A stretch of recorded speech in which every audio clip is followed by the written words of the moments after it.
gardarrada caddaanka waxaan gudubu dhowraaba gacmahayga waxaan laaba oon xadhi ku giijaaba gardarrada caddaanka waxaan gudubu dhowraaba gacmahayga waxaan laaba oon xadhi ku giijaaba waxaan ku daray anugu hal qodob oo ah arrin aad iyo aad uga tiiraysanahay ugana xunahay arrintii ka dhacday bixin ka dhacday waxaa weeye dad ilaahay abuurtay oo qarana oo dhulka ilaahay ku sameeyey la doonayo isagoo nool in dushiisa lagu socdo oo muxuu hayato dhulka ilaahay ku beeray ku sameeyey la doonayo in laga qaado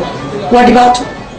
waxaan kala u sheegayaa dowladda Soomaaliya annagu waxaan nahay ummad Soomaaliyeed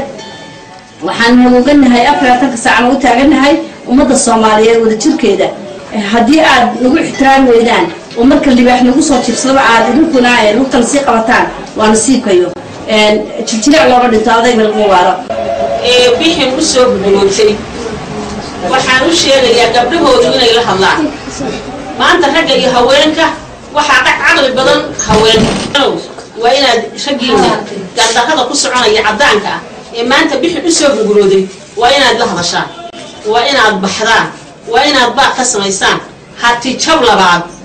baa halkaa ka dhacaya haddaydan bixin si hawl yar uga tegin hati jab labaad baa ka dhacaya dhuludheerti labaad baa ka dhacay anigu waa xubin ururka ka tirsan waxaan ka hadlayaa in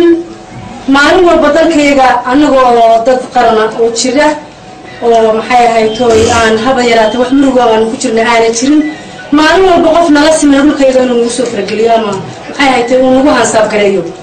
wallaahi waa mushkilo cadeen marka waxaan u sheegayaa dadkayga iyo wixii islaam ummadana maxmed arrintaas ay qusayso inay arrintaa ka dhiidhiyaan talaabo cadaan ka qaadaan